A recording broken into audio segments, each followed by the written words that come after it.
Hello and welcome to Game of Stools presented by Barstool Sports and My Mom's Basement. We are back for another House of the Dragon recap. House of the Dragon Season 2, Episode 2.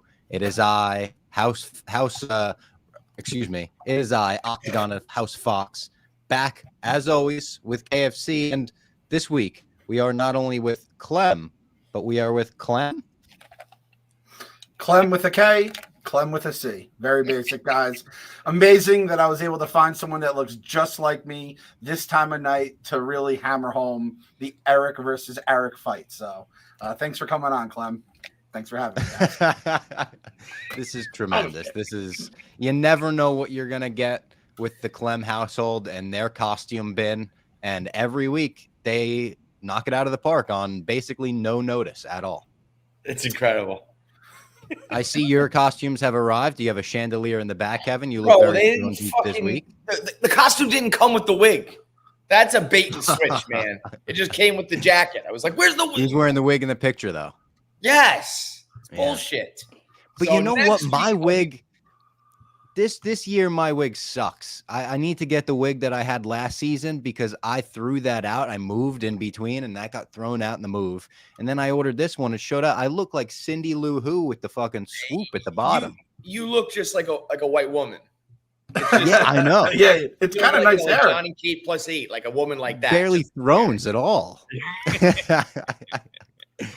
I thought we had a pretty good episode this week. I will warn everyone in the chat, if I miss anything, it was a hard episode to take notes and watch during because it was so dense. There were so many conversations during this episode where I was like, oh, I'm going to have to go back and rewatch that to really get the motivations and the politics and the chess moves that are happening. Did you guys feel the same way about, I guess, how much you had to pay attention during this episode? Yeah, I think there's a lot of pieces starting to move. I think this happened in Thrones too, and you're not going to get the payoff of a lot of it for probably another few episodes. So at this point, you're just trying to keep pace. So I'm just have stuff in my notes like Aemond, cool guy, not a great king. Otto Hightower is such a cunt, just stuff like that. So, dude, that's been this series though. This is what I like about it is like it's dense as fuck. Like I said it before, every single scene matters. Like there were times in Game of Thrones where you could turn on the Mets game and watch because Arya is just sweeping the floors again for the millionth time. And this one feels like every single scene matters. Every single conversation matters. Hold on. I got to stop you there. Are you saying in House of the Dragon, you can't do two things at once? You can't watch the Mets and House of the Dragon? You got to have your dragon. the people with brains this big can't do two at once. I saw Edwin Diaz getting kicked out as two fucking twins fought to the death. It's very easy to do, guys. And I'll give you my take on Edwin Diaz before we got to believe on Thursday. That motherfucker should be putting sticky stuff in him, PEDs, the shit that A-Rod was using, Barry Bonds, more drugs and sticky stuff, the better. I want 2022 Diaz back. Inject him with fucking the trumpet song, whatever it takes to get the best year of my life as a closer. Let's do that. That's my take on fucking Edwin Diaz for one of 162 games. You fucking brain dead morons.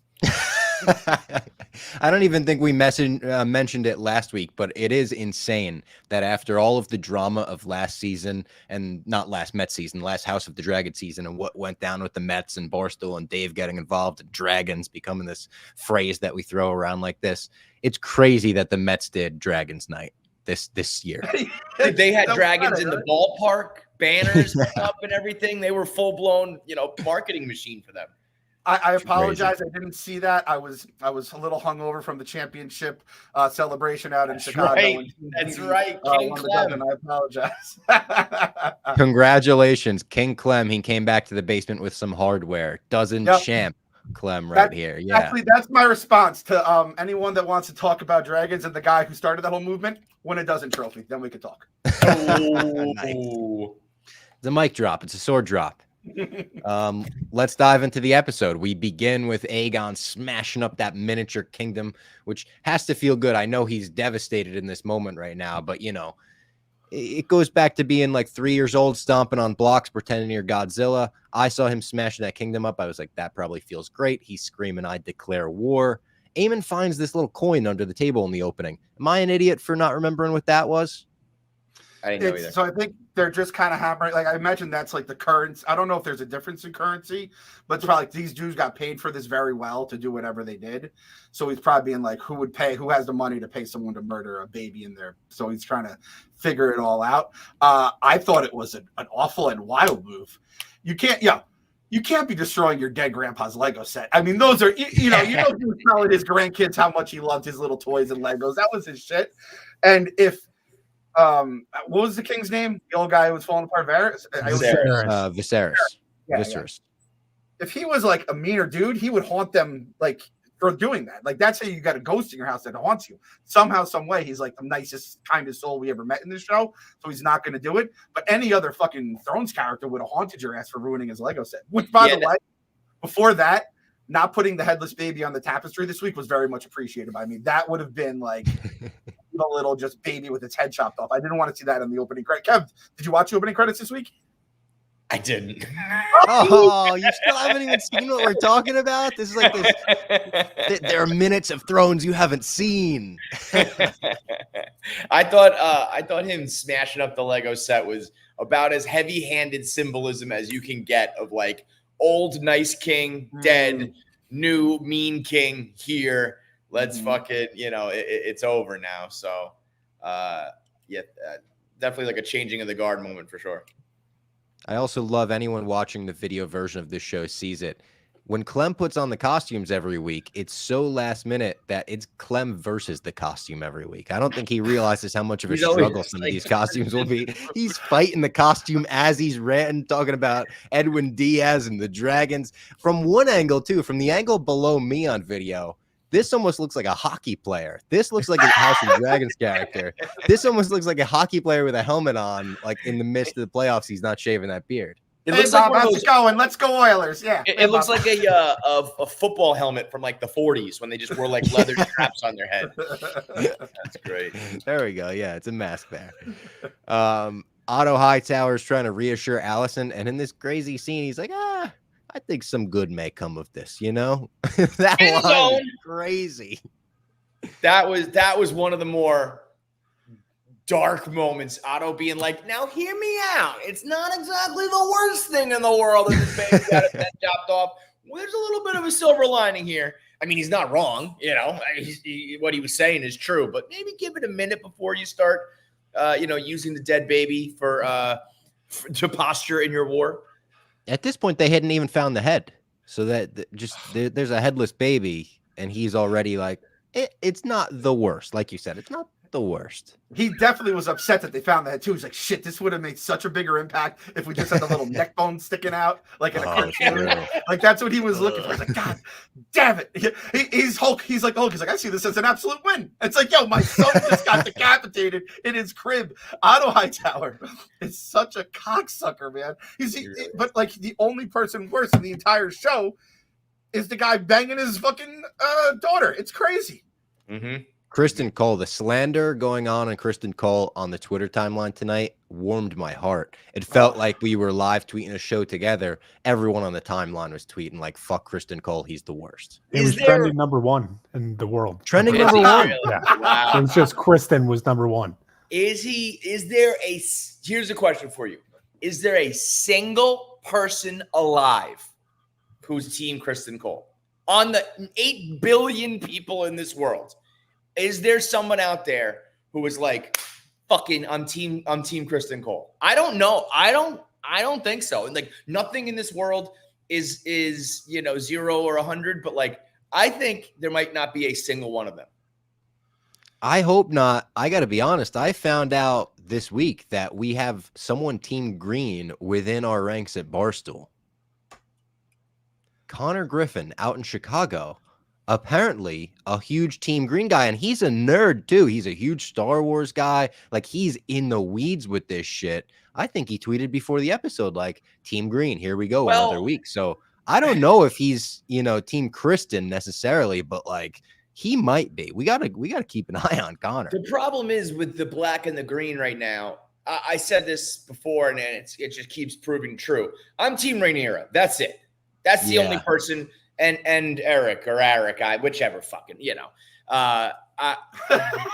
because Team Black at this point you got to lump Daemon in there, and he's a fucking, baby decapitator. So like nobody's really good, but overall, if you made me pick a color, I'm picking black.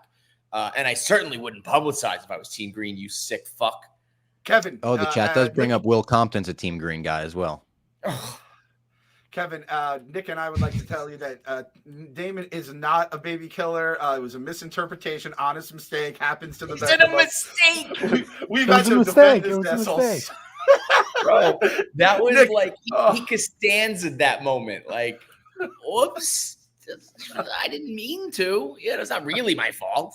Clem, I was going to text you. I was going to be like, how are we doing this? I don't know how we're doing this. He just kept going. Coordinated defense. Oh, He just kept saying, it was a mistake. Like, what are we going to do? Is that frowned upon? I'm sorry. I didn't know. I got to plead ignorance on this one. There were very clear instructions. Like he said, very clear instructions. Very clear. Just don't. I love this scene. Aegon knows that this was the work of Team Black. Obviously, he's like, everyone in the room is like, well, let's, let the investigation set. He's like, I know who this was. It was Team Black. Obviously, eye for an eye type deal. He screams at Criston Cole for being a bed. I love that. You are a bed. You are a bed. Mm-hmm. I love that phrase.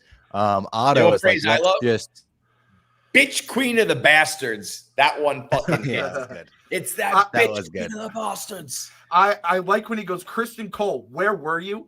And I'll tell you, there was one response that would have made this guy right here the only Criston Cole fan in the world. And I'll tell you, I would have been the last if he goes, smell my breath.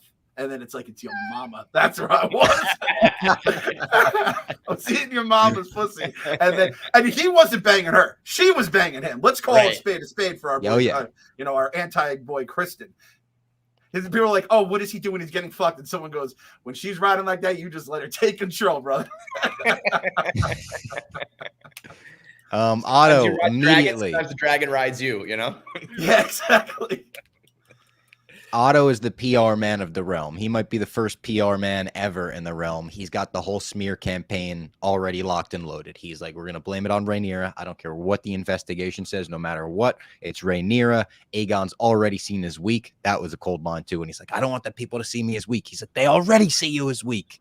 Oh, that hurts. And he convinces Aegon, just wait it out. He's like, don't go to war right now. If we run this smear campaign, maybe we get double the army by the time we actually go to war, because everyone feels so bad for you. Rhaenyra is the baby killer. We got to put on, a funeral, make a big show of it.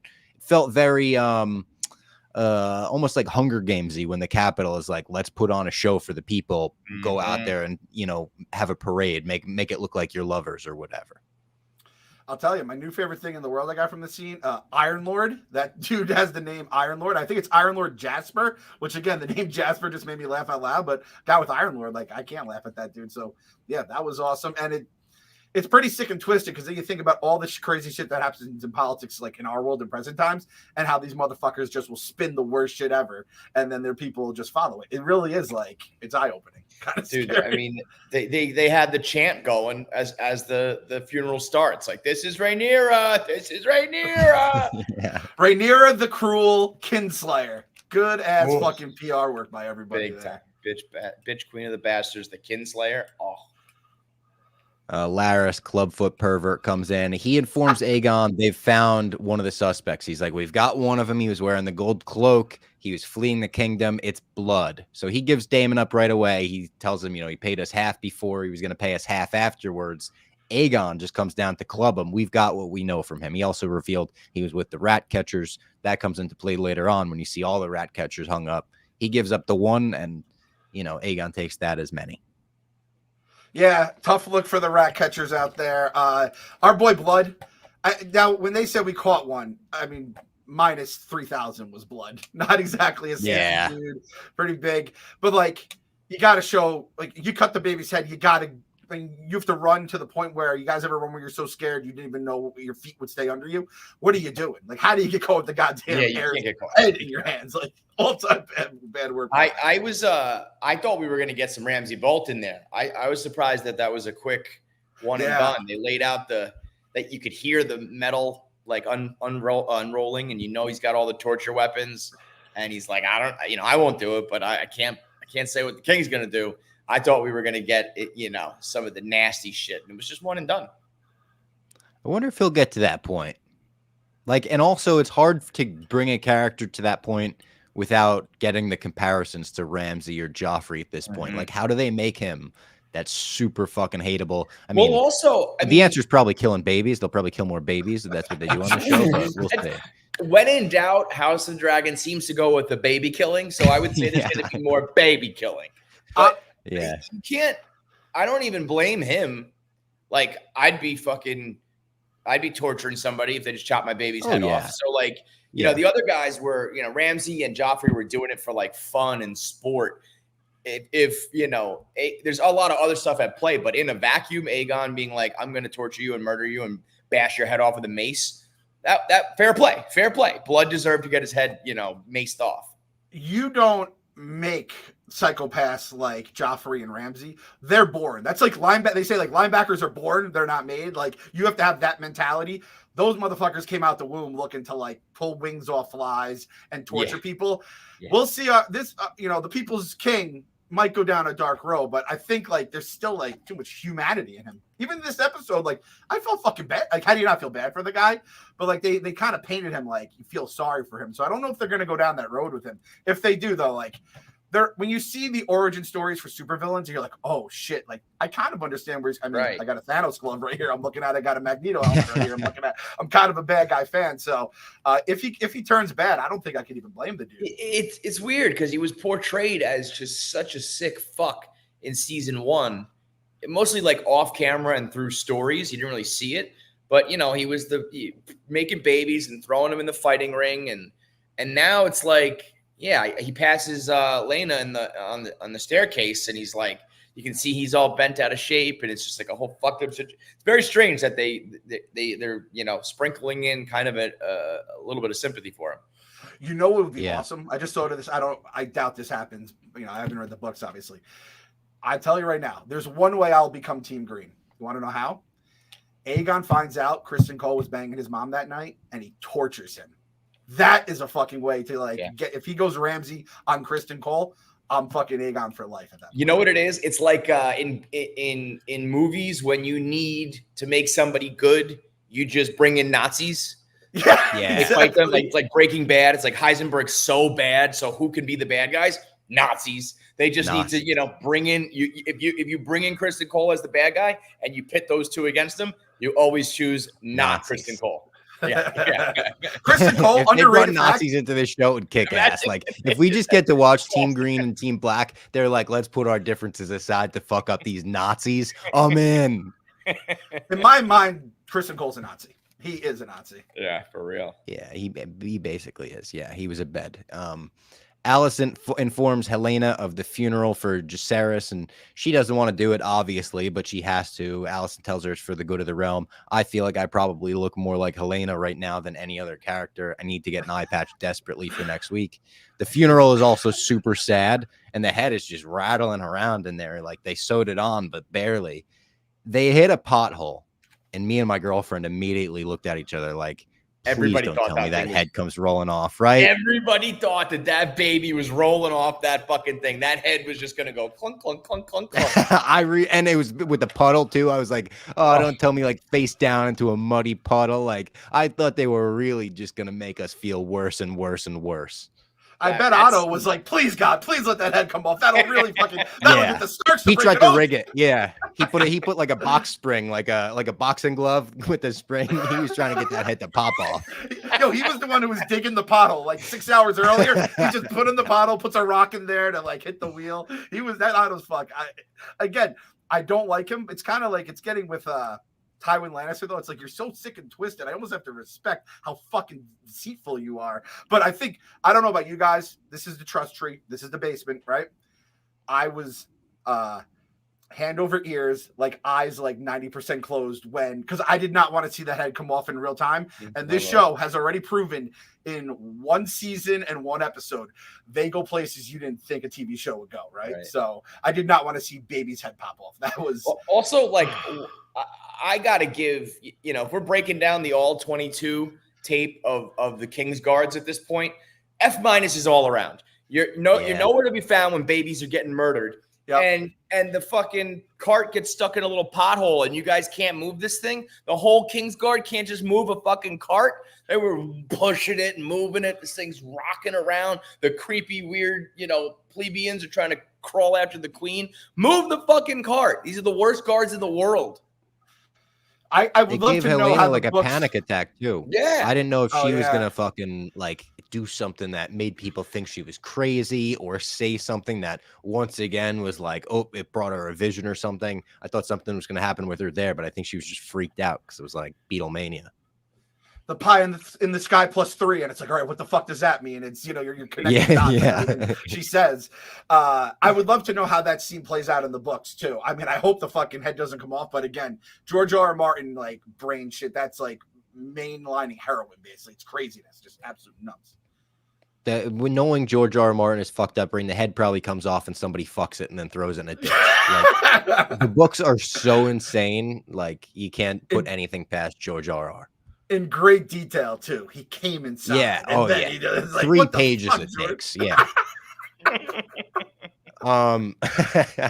Rhaenyra, this is such a good scene. Rhaenyra is truly stunned to find out that Team Green is, putting the attack on her, and they're like, she's like, me? You think I would kill a baby after what I went through as a mother? Like, get the fuck out of here. And every cut to Daemon is just more and more like Jesse Pinkman at the dinner table, like, yes, slipping on the glass. He's just like, oh, like almost giving the side eye of like, stop digging this hole because that was about us. that. About that moment. Yeah. And they cut to like, when everyone's out of the room and she's interrogating him about it. And he tells her the truth. He's like, yeah, I gave him good instructions. And she just doesn't believe anything he says at this point because why should she? And that's what the whole argument turns into is like, I can never trust you. And then do you think that you were actually Viserys's play, or do you think he was a tool? You were a tool against me. And it's a huge blow up fight between these two. Probably the biggest they've had in a long time. Mm-hmm.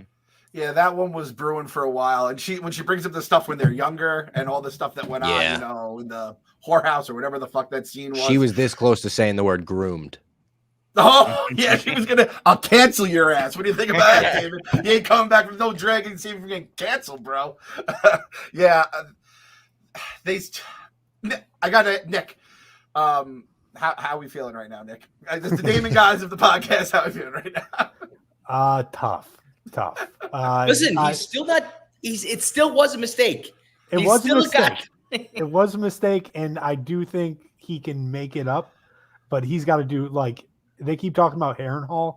He's got to make a fucking stand at Harrenhal and really fuck some shit up, and then come back and not be like. He's just got to be like that was for you. I'm gonna shut my fucking mouth now. He's not gonna do that, but yeah, he's gonna have to do something big. Kev, it's very similar like with Lindor, and it's like all right, Daemon, he puts up numbers, he's fucking awesome, he's a Hall of Famer. He also bats like 200 for like long stretches, and it's like I just can't defend when you don't hit a baseball for an entire month. But or in this case, chop the baby's head off by mistake. Speaking of with Lindor, real quick, if Francisco Lindor pulled out a sword and chopped Frank's head off while he asked him for an autograph over the weekend, I think he would have been justified. I think it would have been okay. The fact that Frank still can stand there and be like, "Can you sign my ball for me?" after everything he said to that man, that's insane.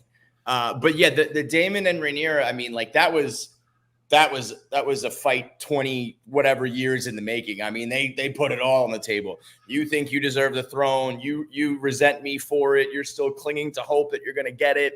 Now I can't trust you. There was no like, I was wondering if there was going to be like I'm so mad at you, but like we're in the middle of a civil war and I need you. It was like, get the fuck out of here. I can't trust you and I never will ever again. That's why Rhaenyra is always that bitch. She always does. Pretty much always does what's right, except for having a whole bunch of kids that aren't her husbands. But that was all going to raise anyway. She's always like the moral compass of this thing.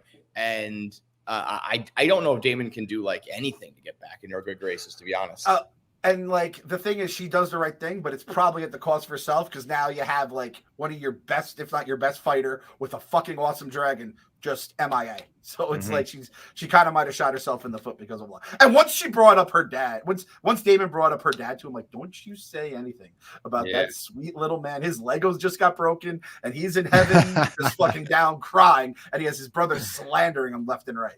Yeah, dude. He like. We'll talk more about what Otto says too later. Like looking back on it, that dude. He was crusty and old and decrepit and slowly dying. But, man, things were a lot better when he was around. It was bad, but it wasn't this fucking bad. I know. Team Black, like, we're going against Team Green, and now they're going against each other. It's like you guys got to get on the same page here. I also do feel like it will set up for Daemon to eventually have that I acknowledge you as queen moment. And I feel like it's going to be huge. Last season, it was the fucking, slice the head off. Don't fucking say shit about the bastards. And then this season, but dude, maybe something like that again. As a fan, like just for myself, like Daemon was always an asshole and doing selfish shit, fucking around with the dragon eggs, talking trash. Like you can come back from those things. I don't know. Like again, you got to kill Sir Criston Cole. Once he fucks him up, then I'm like, let's go, Daemon. But as of right now, it's that, yeah. Given the green light to chop a baby head off, it's going to be hard, at least for me. I don't know about other people, but for me, I'm not going to just be like, oh, that was cool that he fucking flamed those people with the dragon. There's still a ways to go after you get a baby's head decapitated. You know what I think is going on here, Bob? You know this as well. And Kev, you know all this shit too. Bob's like our resident wrestling historian. I feel, and I don't like that it's going this way. I feel like Team Black is kind of the black and white NWO. And I think the Greens are the red and black NWO, the Wolf Pack. They have their shit. They're not a huge group, but they're tight right now. Where in Hollywood, I feel like there's like some tears going on. Some of the people are pissed at the other people, and there's just not a cohesion there. Where these guys, like, I'm a little worried about Team Black, and I was. You know what I'm a little worried about? You know what I was a little worried about when you brought up wrestling there? I thought we were going to get some Chris Benoit talk. Oh, no. That's where this show is headed. Let's get demonetized this week, guys. How are we going to do it this week? Oh, my God, bro. If it didn't happen already, there we go. There's the Nick, I need you to have your fucking finger ready on the end broadcast in case I ever go down that dark road. All right? We'll install the Mincy button on here, too. Yeah, hey, no boys, one I'll tell you takes what, you know what this those reminded me jokes. Daemon's daughter goes in and asks Rhaenyra about her father. Is it Lena? Is that her name? This one is Lena, right? She's like, you got to go his own way. Or Bela, yeah. I think that was not Bela, Lena. Yeah. Maybe I'm wrong. There's Belas, there's Lenas, but yeah. That one's Bela. Her and Jacaerys go and they talk on the edge of a cliff. He's talking about missing Luke. They kind of weave her in throughout the episode. Not a ton for her to do, but I feel like there's going to be something for her bigger this season. So they're, I guess, reintroducing her to the audience here, it felt like. Yeah. This feels like a problem. That was a little that scene and the scene with Hugh where they just like cut to him and his wife. That was just like okay. I was like, who the fuck are these people? I forgot. that was the guy who was asking for an advance from the king during the petitions last week, and his wife just being like, we can't pay our bills. We're running low on money. And he's like, it's going to be okay, honey. And then it was like back to your regular scheduled programming, which I'm sure that will mean something. But those two scenes, I was like, okay, let's go. Let's get weird. Back. Yeah. That was like a mid-show previously on. So like, and I was like, oh, this will pay off in 2 scenes. And it just never paid off. It just never Not paid yet. off. It's coming. But as dense as we've been saying it, there was those 2 like 30-second scenes where I was just like, okay, never mind. And the way that she said like father and he's talking daughter, I think they're gonna hammer home like, all right, if something happens to her, Daemon's gonna be pissed. And this is the thing. Correct me if I'm wrong, if I have these correct. Rhaenyra's son wanted to go to King's Landing, right? And like keep a watch. Mm-hmm. She said no, obviously, because she just lost a son. Then Daemon's daughter says, I want to do the same thing, and she says yes, right? Is that correct? Yeah, she says stay high, keep your distance, but yeah. So if something happens to her, Daemon's going to be like, you let my daughter take the hit that your son didn't take. That's why I feel like we have that's my guess. I feel like we have some potential shit brewing to go along with the shitstorm we just watched between those two. That's a good call. I like that call. I hope it pays off into something like that because that was Clem with a C's call, by the way. That was not KLEM Clem. That was a smart one. Criston Cole, oh my God. Just he had a lot of emo bitch scenes this week, but this one is worst of all. When he goes over to Sir Eric to yell at him over the dirty cape, and he's like, where were you when that baby was murdered? And, you know, you were with the king. Why weren't you there? Screaming at him in front of everybody. And then he is like, all right, I don't know if it's blackmail or if you can even call it this, but it's just using his power. He's like, you got to go kill Rhaenyra now. That's my order. I'm telling you, go do it just like she was going to do to Aemond in her own hall. He's like, really? He's like, yep. That's your mission. I don't know if he has the authority to do something like that. I don't think so. I don't think Alicent would approve. Is that gaslighting? Was there any gaslighting going on there? I'm not really sure what that means. But no, you know what that was? Projection.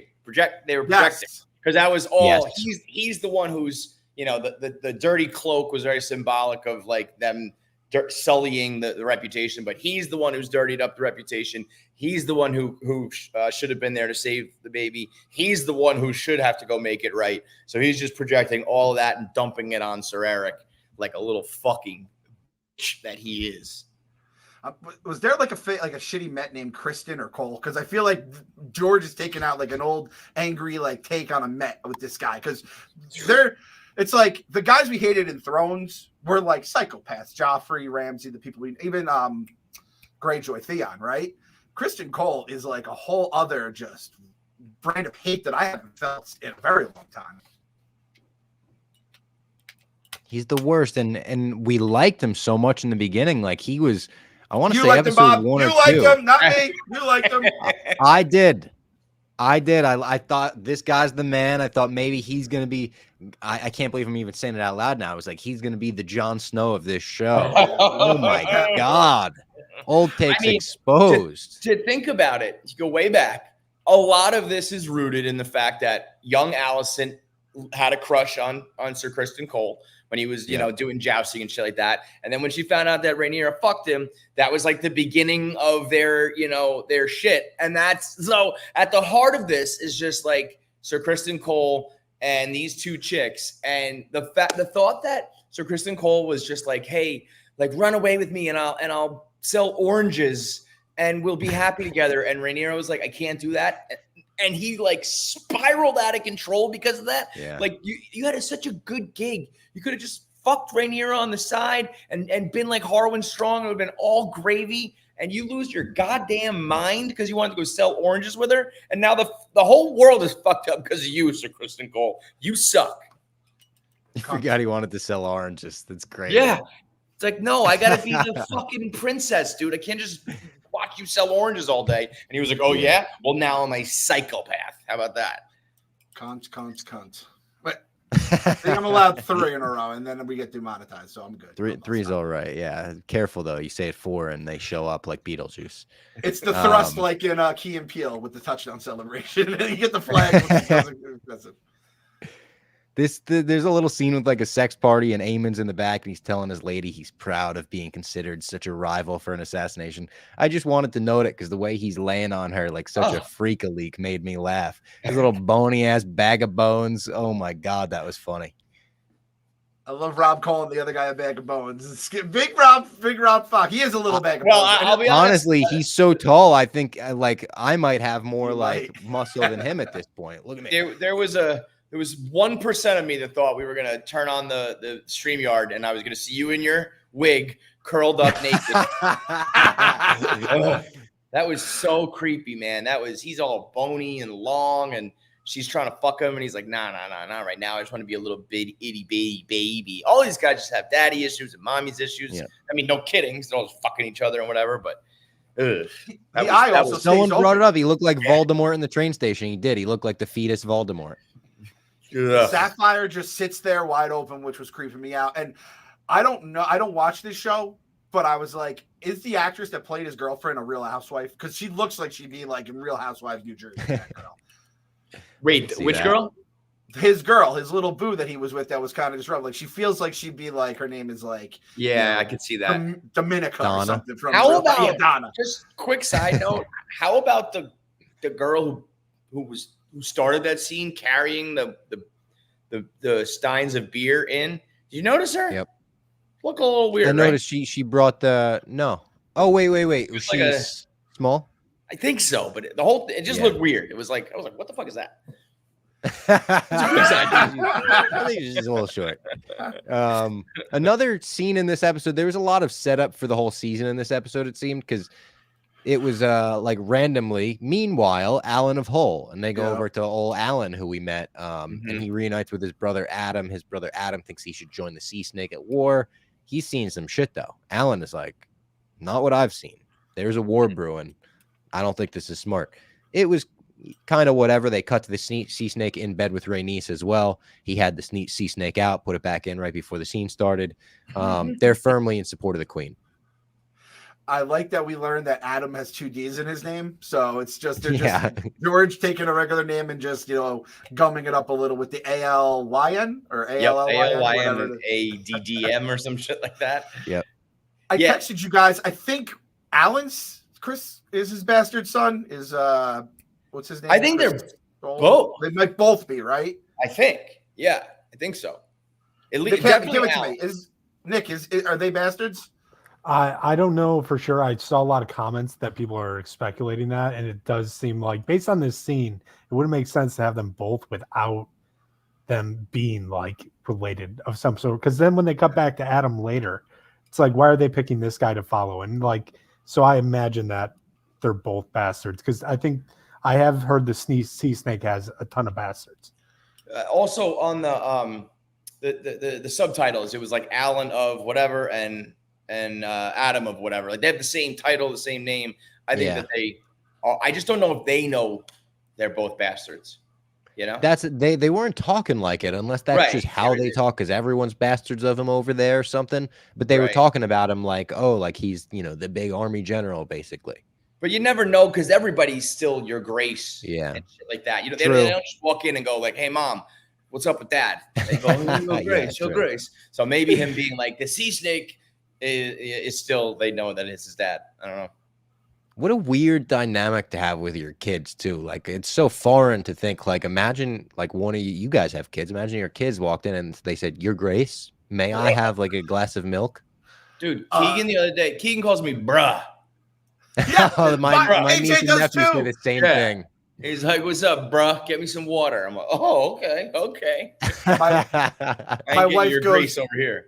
My wife goes, "Don't you dare call me bruh anymore." No, I'm stopping it. She had to like put a pin in it, because we were just getting bruh left and right, man. It's craziness. Yeah, that's some YouTube shit. All those guys say bruh, and they picked it up like that. Yep. Rhaenyra brings the White Worm in for interrogation. She's asking her what she knew. Eventually, she remembers who she was, too. They have that moment. She's like, "Oh, I was wondering how long it would take you to remember me." And that was a little tense moment between these two as well, because, like, obviously, Rhaenyra's the queen. She could go send the White Worm to fucking die. But the White Worm is that little fucking, she's a worm where it's like, we might need you. Like, I think we have to keep you around. Because, and she talks her way out of it well, too, where she kind of explained to her side. She's like, I came over, I was nothing, worked my way up. I did what I had to do to survive. Like, can't you appreciate that? And she swears that she's not going to betray the queen. It seems later on, I think that she was a woman of her word. I think she actually, stood up and spoke up when she needed to. Her story about like how I basically had my shit burned down, I built myself up. Like, she kind of was like, and fuck the high towers. And I'm sure Rhaenyra's like, yeah, they fucking suck. So like, this sounds like something they would do. So because of that, I was happy but she was also kind of like teetering Rhaenyra. I have to admit though, like, she's like, "Oh, this is my my husband's ex-girlfriend," and she's like, "I know you guys did some fucked up kinky shit together." Like the White Worm and fucking Daemon were doing shit that's illegal in probably all Westeros and probably half all 7 realms. Yeah, all seven kingdoms. The old gods and the new can't even watch that shit. So I could think there was probably a little bit of jealousy there. The whole thing with the scar too, I think that was like alluded to Daemon, maybe, right? And that was well, and also, I mean, there was that one scene that felt like a throwaway scene in season 1 where you see that random house burning and one of Otto's guys walking out. And I think I didn't realize like that was the reveal. I didn't know that up until then, right? This was the moment we found out that was White Worm's house. I think because right before, doesn't Otto have a conversation with her? Like, I didn't know. I didn't know at that point that house was what he was burning down. So when she said that this episode, I was like, oh, so that was her house. That makes sense. I didn't put that together until you just said it. Yeah, I think that's, I mean, like if you were, really, really tuned in, maybe you realized it. But I think for the most of us, that episode, I was always just like, who the fuck was in that house? We don't know. Yeah. So now we know it was White Worms. Yeah, I think there's some like honor amongst those two as like bad bitches who have dealt with Daemon and are just trying to be like honorable and try to get through this Eskimo sisters. Life. Yeah, there was very good like nonverbal acting. Like she's kind of like walking around her and then she realizes it, and you can see in her face that she realizes it. Yeah, like, she's just like, oh, I know who you are. It was cool. We might get girl boss tweeted about both of them at some point the rest of the season, right? 2 girl bosses right there. Well, really, I mean, honestly, the show is very. I mean, when you think about Rhaenyra, Alicent, and even White Worm in a way, like a lot of like the smartest characters are women who just were put in these like fucked up spots that like they couldn't win, but had they had the power, she would have been queen. She could have just killed this guy. She wouldn't have had to have these babies, all that shit, So the women are really the ones who know what to do and what's going on. I venture to say, even if I don't know if the books dive into this, but I bet if we went back to Aegon the Conqueror with his 2 sisters, we probably learned the sisters are fucking awesome, but no one's going to talk. They're just going to talk about Aegon the Conqueror, his giant dragon, and then they're just like footnotes in history, and that's kind of just the way it goes sometimes. It's crazy as it is. The rat catchers all hung in public. Every single last one of them. The poor dog of the rat catcher. The dog was abused, but I thought that was great. Up at his guy. I know. He was more like, oh, there's my owner, but I thought of it as like, hey, I outlived you, bitch. Well, good. Yeah, I agree with that, and he's not getting kicked anymore. God willing, hopefully, his next owner will be better. Hopefully, someone rescues that dog. That whimper pissed me off. I wish the dog kind of looked. Yeah, like pissed on the ground underneath him, and then just turned around. And got whatever. Oh, Otto is fucking pissed about the rat catchers getting hung, obviously, because this kind of goes against the PR plan that he set in place. It goes against the PR plan. It like you can't really get any more information out of them if you could, right? Did we get the guy? Did Cheese get guy? Was he definitely one of the? Oh yeah, that's they that was the dogs. Okay, that was what he whimpered at. Yeah. But the other problem that no one seems to be talking about, killing all the people that know how to catch rats in a rat-infested city. What are you going to do? The dumbest thing you could do. Dude, episode 3, entire kingdom wiped out by the Black Plague, end of series. Like, kill all the rat catchers, you dumb fucks. I will say it's a good way to fix a problem. It's like, we can't find them, so just kill every single fucking one of them. But yeah, Otto was none too pleased with that one. And screams at Aegon. And Aegon has a line where it kind of encapsulates his whole attitude on this. He says, fuck dignity. I want revenge. Great line. And that's so many people in Thrones summed up in one quote right there is they don't care how it looks. They don't care how they'll be perceived afterwards. They just want that fucking revenge. And when he's like, my father made me king, Otto turns around. He's like, ho, is that what you think? He's like, you realize I was the puppet master doing those strings, right? Gives him one of those, and he wants that pin removed. Gets that pin removed yet again. He throws it at Criston Cole's feet. He says, give it to Criston Cole. I got a couple takes on this. One, Criston Cole, when he was chosen as the hand, he did the little sass like, me? Are you serious? He was not prepared. He does not look like he wants that job. 2, Otto Hightower's putting up numbers at this point. He is the hand, then he's not the hand, then he's the hand, then he's not the hand. You could look at it glass half empty and say he is being stripped of that pin more than anybody. Or you could look at it like a wrestling fan. Ric Flair was 16-time champ. And yes, he lost the title 16 times, but he was also the 16-time champ. He's putting up Ric Flair numbers. He's on pace, at least. I was thinking Billy Martin. Just keeps getting fired. Yeah. Very George Steinbrenner. You're fired. All right, come back in. You're fired. Yeah. I thought this was an interesting scene from Sir Otto because he kind of has a moment where he's like, all you fuck ass idiots don't know what you're doing. Like we should have cherished Viserys when we had him. because he, we all played dirty, but he had his dignity and he had rules and respect. And like, none of you fucking assholes know what you're doing and you're not playing by any of the rules. So like, fuck you guys, I'm out. It was like a fuck you, I'm out sort of thing. I think that when Larys finds out that he didn't get the nod for hand after he was the one petitioning it, and he's like, yeah, I did get rid of Otto, but I gave it to this fuckhead. Eventually that little clubfoot pervert's gonna snap, It's the one fucking his girl too. Yeah. Right. Right. So it's like, you get to fuck those feet and you're the hand. Like, I'm going to have to kill you. And again, once again, you will get me to root for a clubfoot pervert if you put him opposite of Sir Criston Cole. Anything's possible. That clubfoot pervert is, he's a sick, twisted fuck. He's Littlefinger of this time. You're putting a big old target on Criston Cole's big dumb face right now, too, because when you're fucking his girl and you took his dream job, he's going to come for you. So I guess that would probably be the odds-on favorite to be because I have people tweeting me like, I cannot wait till we get to see Criston Cole die. I feel like clubfoot is going to lead to that at some point, right? I feel like I hope it's not. I hope that is in season 4.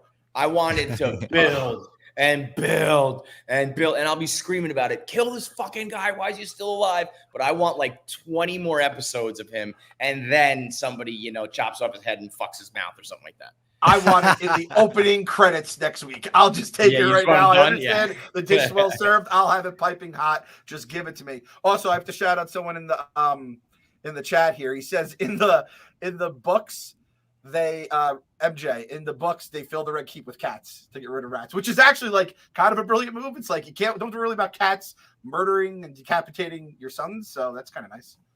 Also, shout out to David in the chat. I don't understand why Clem has 2 different angles of the same video. Yeah, like what the fuck is going on? Look at the names, guys. There you go. Yeah, it's Clem. It's also Clem.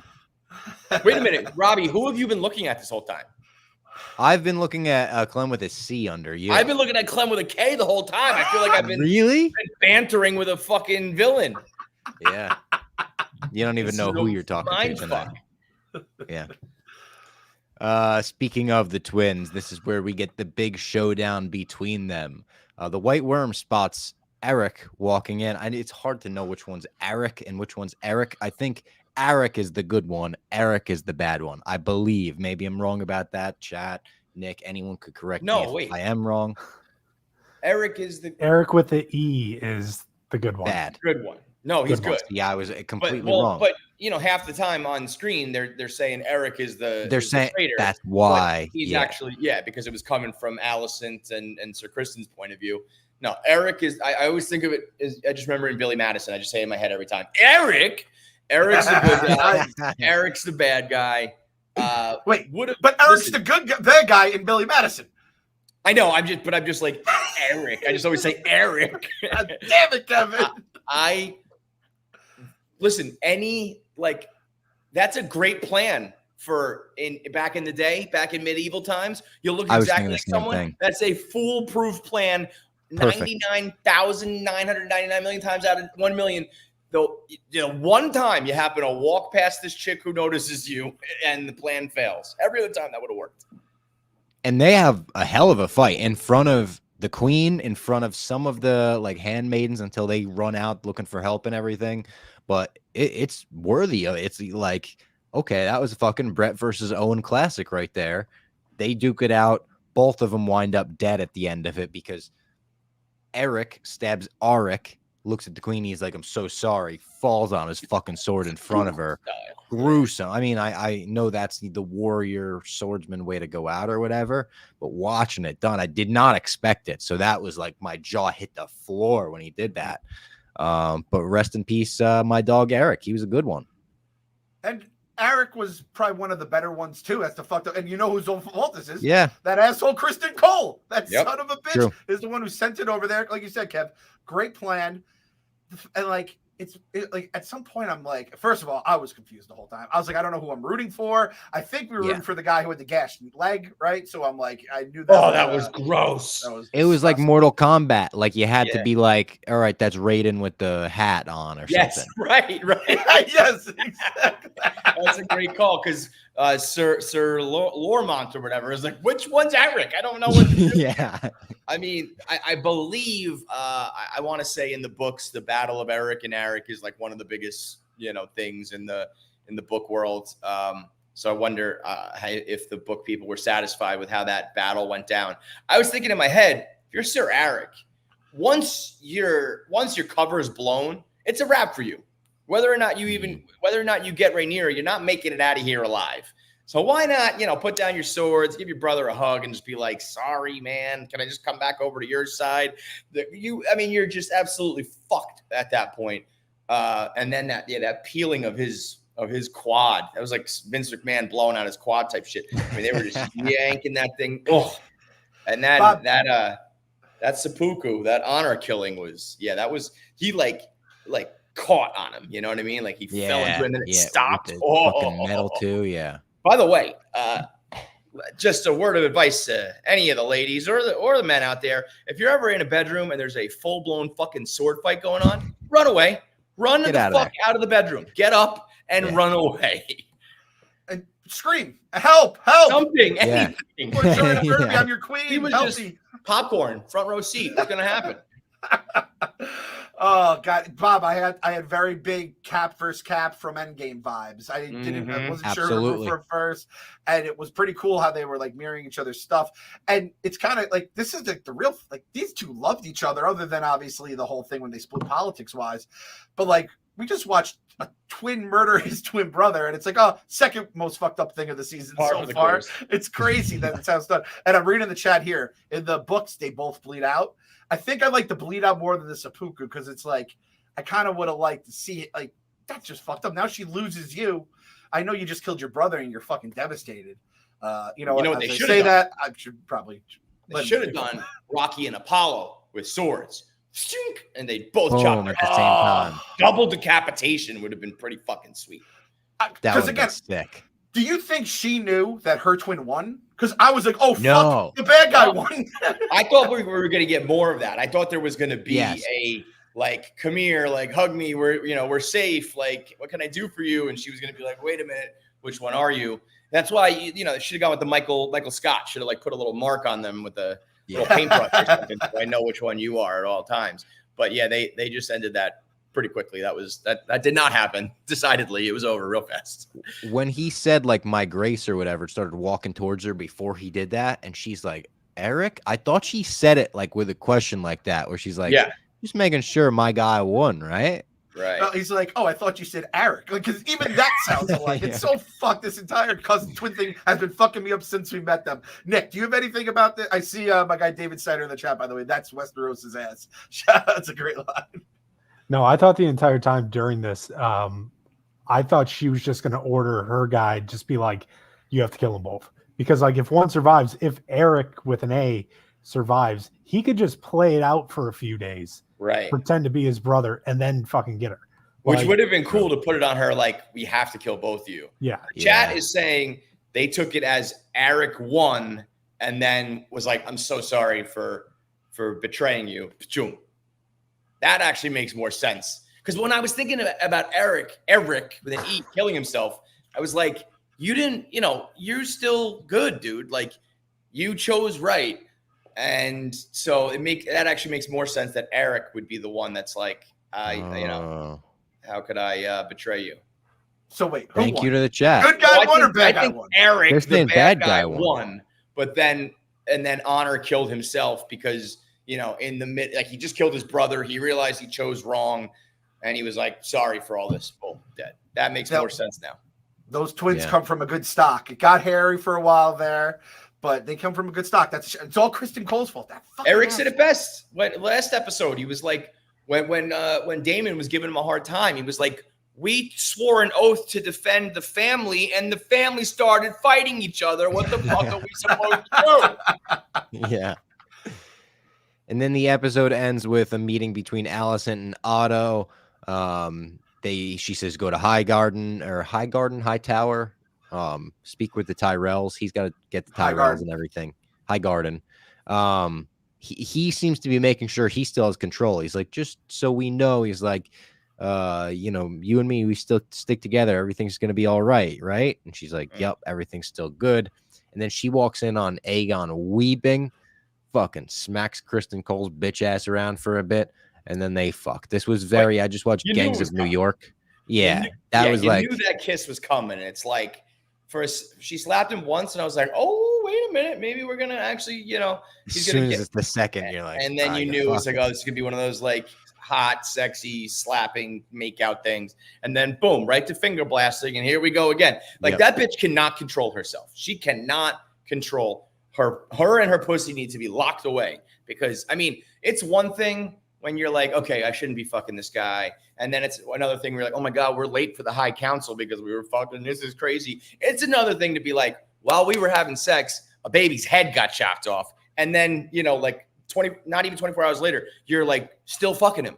Like they didn't even take a break. That's how sprung she is. It's crazy. Your horniness is killing babies. I don't want to do this.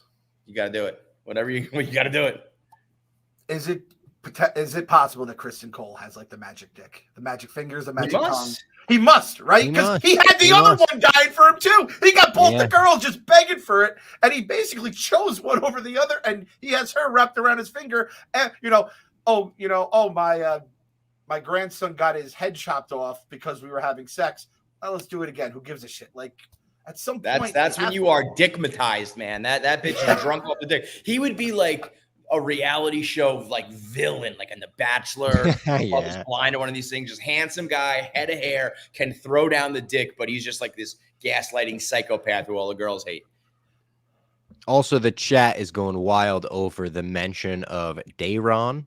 I'm gonna say maybe that's how it's pronounced. Maybe it's just Darren, and it's very like, you know, modern timesy. But they also mentioned him, Viserys's fourth son. I think his fourth son, right? And he was raised elsewhere. Old Town has a dragon. Ooh, baby. Okay. Ooh, mom. People are saying that's huge. People are like, that's the huge. He is a shout out MJ in the chat says he has a dragon named Tessarion. I feel like we're getting a little bit of a little bait and switch in a way. Like we were told that like there's so many dragons in this series. I was thinking the same thing. We haven't seen a lot. We just see them. They're like airplanes. We see people fly in and fly out on them. Yeah. But we've seen one Dracarys.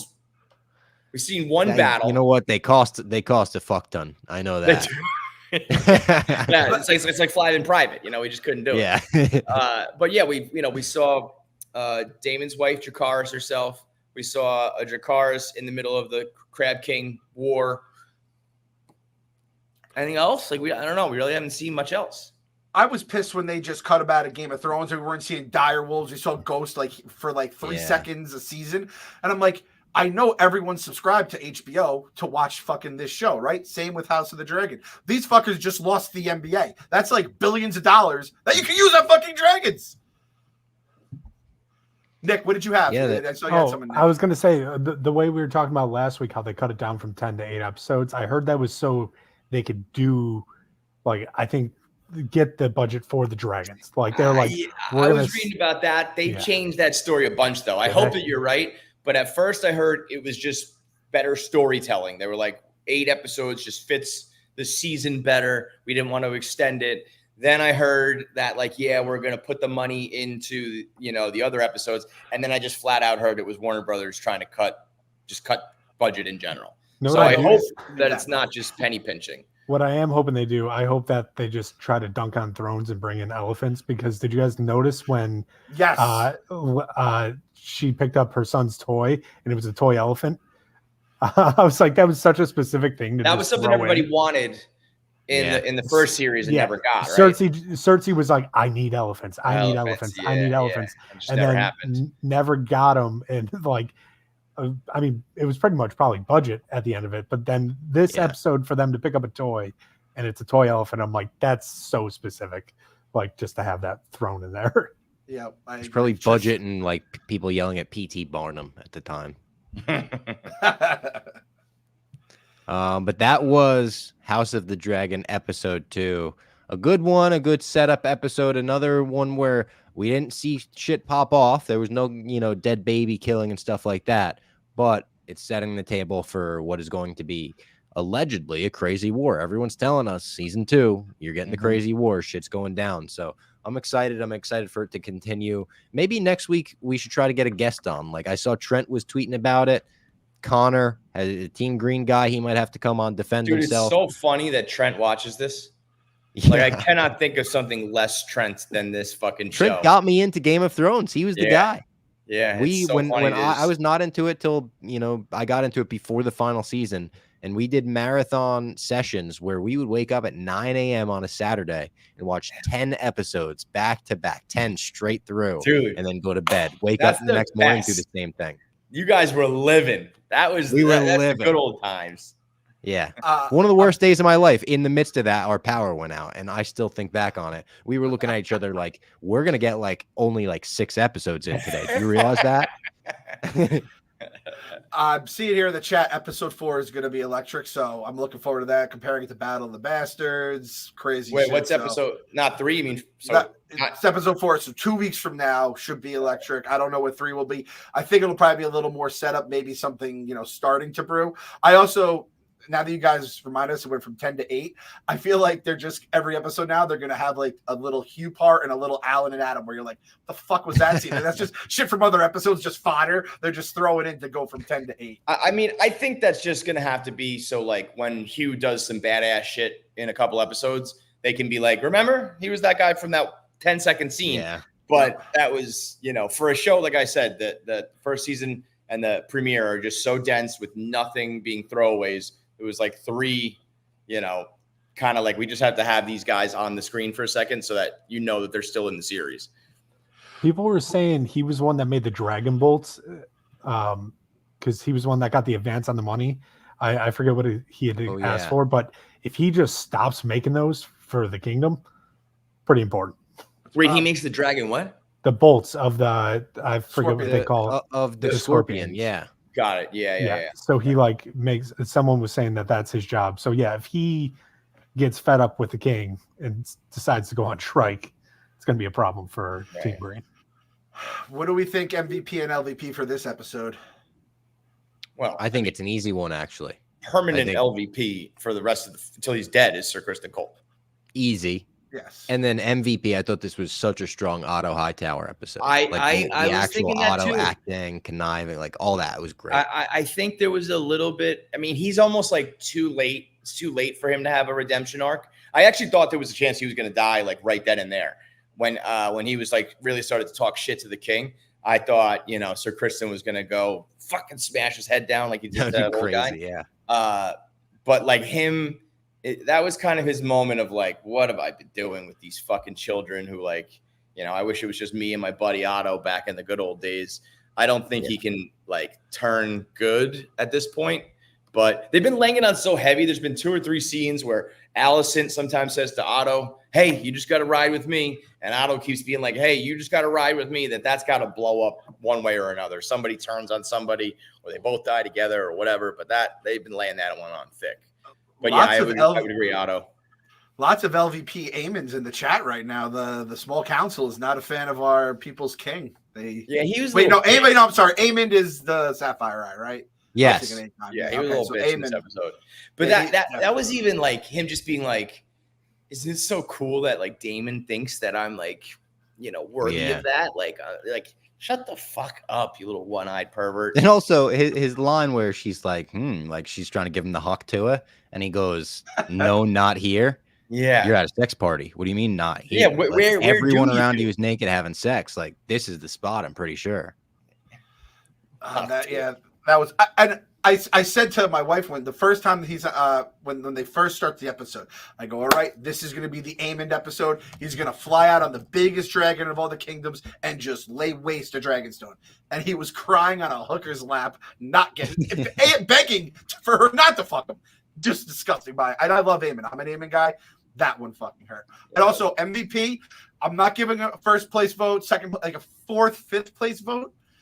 I got to give White Worm. She's going. That was pretty important what she did there. And I'm also giving a 6th place vote to the the dudes that like got the fucking funeral procession out of the ditch without knocking the baby's head off. Because that would have been traumatic for everyone. Like, I don't think we would have been like, let's just cancel tonight, guys. We'll go next week. Yeah. All right. Thank you to everyone for tuning in, joining the chat, helping us out with this show, giving us little tidbits from the book. We love it. Keep coming back every Sunday after House of the Dragon wraps up. We will be here to break it all down, to the best of our ability. Sometimes the chat knows a lot more than us. Most of the time, the chat knows a lot more than us. And that's a lot of the fun of it for us, I think, is even finding this stuff out on the fly. So there it was. We're Team Black still. We'll see you next week.